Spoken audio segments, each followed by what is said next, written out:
in the year 53 BC. Along the scorched edges of Mesopotamia, a Roman army was quietly pushing deeper into Parthian territory. Desert winds swept layers of burning dust across an unending column of soldiers. At the head of this force rode Marcus Licinius Crassus, the wealthiest man in Rome, now hoping to crown his career with a final resounding victory. Behind him marched a formidable army, 32,000 seasoned legionaries, 4,000 cavalry, and 4,000 light infantry.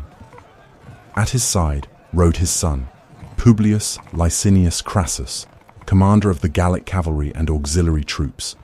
Young men, strong, confident, and convinced that triumph awaited them on the horizon.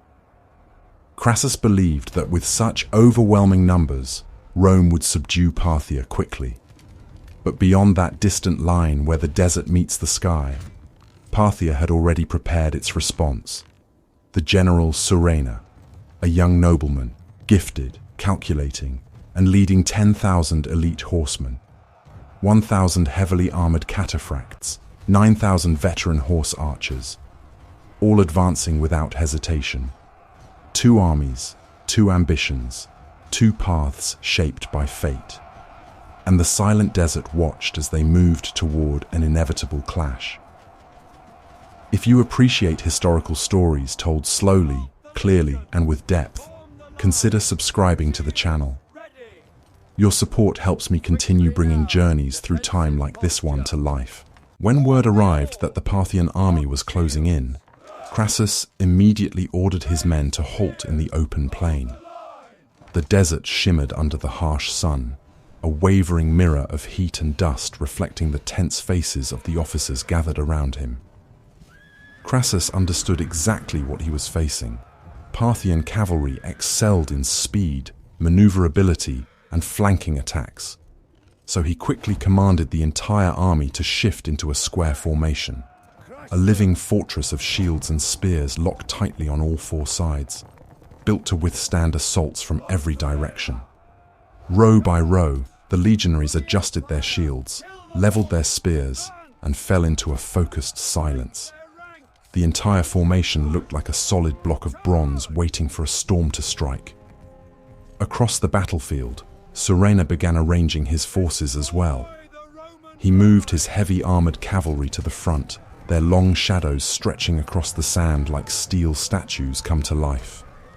Behind them, the Parthian horse archers spread out into a wide crescent, far enough to maneuver freely, close enough to strike at will. Once the Romans stood completely still, Surena raised his signal. The first wave of light horsemen rushed toward the Roman square, kicking up clouds of sand with every pounding step of their horses, nothing more than a probing strike. Moments later, the cataphracts, Parthia's heavily armored riders, began to accelerate, their formation gathering momentum as they charged straight toward the Roman line. The clash felt imminent. Armor rattled, spears lowered, but just a heartbeat before impact, Surena issued a sudden command: withdraw. It wasn't hesitation, it was preparation, clearing the field for the strategy he truly intended to use. Meanwhile, the arc of horse archers had already folded neatly around the Roman square.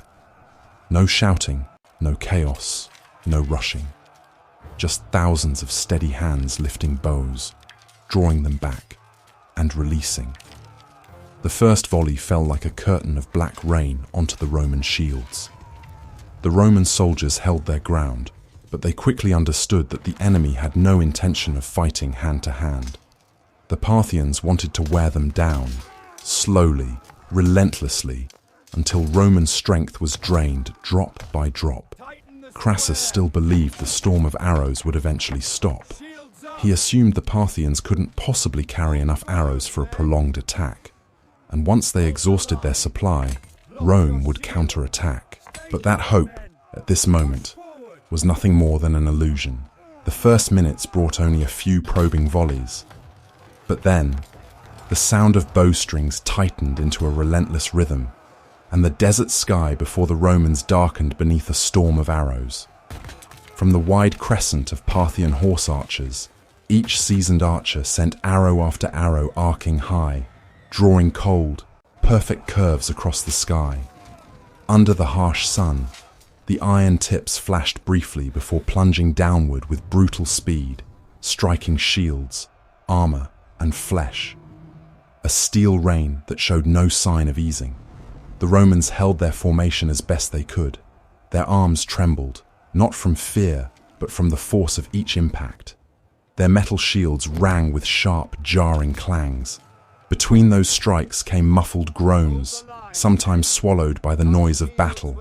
They stood firm, but reality was undeniable. The Roman square could not advance, could not retreat, and could not strike back. Frozen in the open desert, they had become perfect targets for a strategy Surena had prepared months in advance.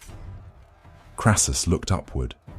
He watched the Parthian horse archers release volley after volley, yet he clung to one fragile hope. Their arrows must eventually run out. No army, he believed, could carry limitless ammunition on horseback, and if the Parthians depleted their supply, the battle would turn. All the Romans needed to do was endure, long enough to counterattack with their heavy infantry and cavalry, forcing the enemy into the reach of Roman spears. But Crassus did not know. This was exactly the illusion Surena wanted him to trust. As the 10th volley came, then the 20th, then the 30th with no decline, some Roman soldiers began sensing that something was terribly wrong. Then they saw it. From behind the Parthian lines emerged a long caravan of camels, moving with steady, unhurried steps, like a river of sand flowing toward the battlefield. Each camel carried large, tightly bound sacks filled with one thing: arrows prepared long before the campaign. Surena had not packed surplus provisions. He had packed arrows, tens of thousands of them, enough to turn the entire day into an execution carried out from a distance. Whenever a group of horse archers neared empty quivers, they did not stop firing. They simply rode to the camel train, grabbed fresh bundles of arrows, and returned to the line, like parts of a great wheel that never ceased turning. The whole process unfolded smoothly, almost ritualistically. No shouting, no pauses. Only the constant snap of bowstrings and the steady fall of arrows, so rhythmic that Roman soldiers began feeling as if time itself had frozen. Many soldiers were wounded, but forced to remain standing in formation. They could not fall back for treatment. They could not lie down. They could not escape the storm. They leaned into their shields, praying they would withstand one more volley. Whispers spread through the ranks. When will they finally run out of arrows? How long must we stand like this? Is the sun still out? I can't see it anymore. Time stretched thin, like a rope pulled taut, and the longer it stretched, the heavier their spirits sank. Even as they held the line, one realization settled over them. Surena had turned the Battle of Carrhae into a psychological siege long before it became a military one. The rain of arrows continued, unbroken, unyielding, allowing the Romans no breath and giving hope no space to return. Publius could no longer hear the voices of the Roman army behind him. The desert wind pressed against his armor, carrying hot sand and the faint scent of metal. Ahead of him, the Parthian horse archers continued to fall back, just far enough to keep their distance, just far enough to feed the illusion that they were in retreat. But Publius sensed something wrong. The empty space around him had grown too wide. There was no sign of the Roman main force. Even the brave Gaulish riders at his side began glancing around, tension tightening their faces. Then, from both flanks, small clouds of dust began to rise. At first, they looked like scattered wisps of smoke. But within only a few breaths, those wisps grew into rolling waves of horsemen. The gleaming armor of Parthian cataphracts caught the late afternoon sunlight, row after row breaking forward like the gates of the underworld had opened. Publius understood instantly. He had been cut off from the entire Roman line. And worse, this was no mistake. This was the product of careful planning, a trap Surena had crafted step by step with patient precision. The pounding hooves of the cataphracts echoed like war drums. They charged with terrifying speed, the weight of iron armor and powerful war horses combining into a force that crushed anything in its path. The Gaulish cavalry tried to hold the line, but the Parthian lances pierced through them as easily as thrusting through cloth. Cries of pain erupted on both sides. Horses collapsed. Men fell from their saddles. The Gaulish warriors fought with desperate loyalty, forming a living shield around Publius, but the Parthian circle was too large, too thick, and too strong. The Romans were pushed into a tightening knot, trapped with no room to maneuver. Publius looked around. No formation remained intact. Some wounded men rose one last time before falling again. Others lay motionless on the sand. He knew that capture would mean a fate far more brutal than death. In that moment, the young commander, heir of Crassus, the rider who once led victorious charges in Gaul, made his final decision. He called his loyal shield-bearer to his side. They exchanged a long, silent look. The guard understood. A slow nod. Then the sword was raised, an unspoken farewell between a lord and the warrior who had served him faithfully. When Publius fell, the Parthian circle sealed completely. There was no escape, no path back. The remaining Roman troops were overwhelmed in moments, leaving nothing on the sands but the wind's long, mournful cry, like the echo of a failed and desperate counterattack. Far in the distance, Surena watched it all unfold. He did not celebrate. He simply nodded, quiet and composed, as if everything had unfolded exactly as he had arranged it from the very first hours of the day. It did not take long for the survivors of Publius's doomed cavalry charge to return. Dust clung to their faces. Their eyes were wide with shock, and from their trembling voices came the words that struck Marcus Crassus harder than any Parthian arrow. Publius was dead.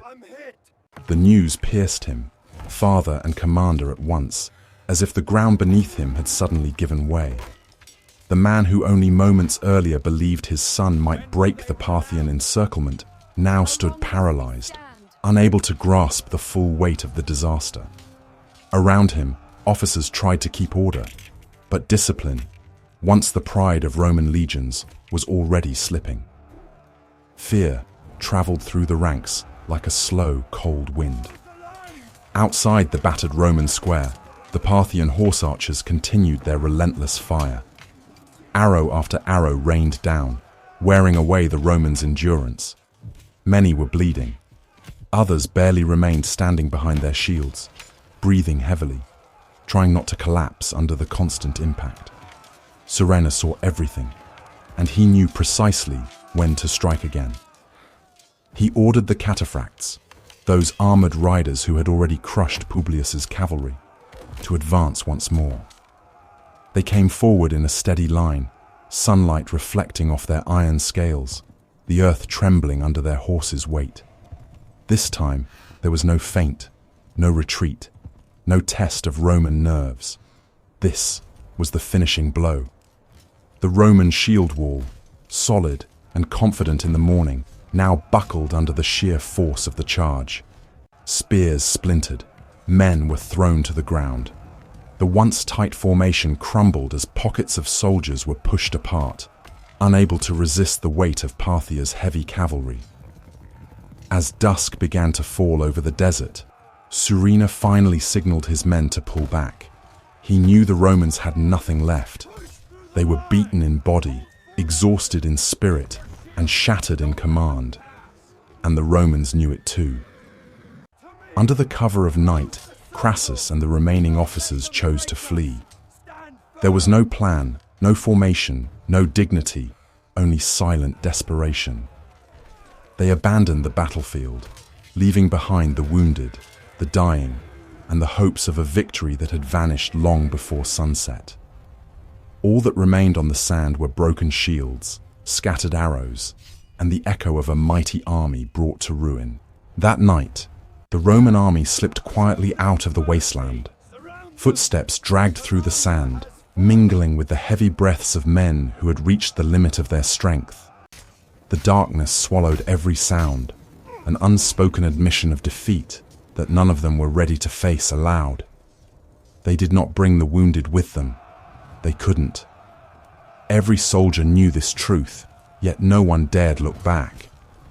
When the first light of dawn crept across the battlefield, the Parthians returned. There were no more cries of pain, no more shields clashing. Only bodies scattered across the red-stained sand, lying motionless in the morning chill. The Parthians showed no mercy. They moved among the clusters of Roman survivors left behind during the night and ended their suffering where they lay. It was not born of personal hatred. This was their way of sending a message, a declaration carved into the dust of the desert. Not every Roman campaign was destined for glory. Those who escaped reached Carrhae with their bodies intact, but their spirits shattered. Crassus, once one of the three most powerful men in Rome, now stood as a faint shadow of his former ambition. What began as a campaign meant to crown his legacy had become one of Rome's greatest tragedies in the East. The battle ended, yet its echoes stretched across generations. Stories of the desert, of Parthian arrows that never ran out, and of the terrible cost of pride. These would endure as a warning to anyone who sought to bend destiny through strength alone, without understanding the enemy who awaited them. If you appreciate these calm, thoughtful journeys into history, consider subscribing to the channel. Your support helps keep these stories alive and allows us to continue exploring the past together.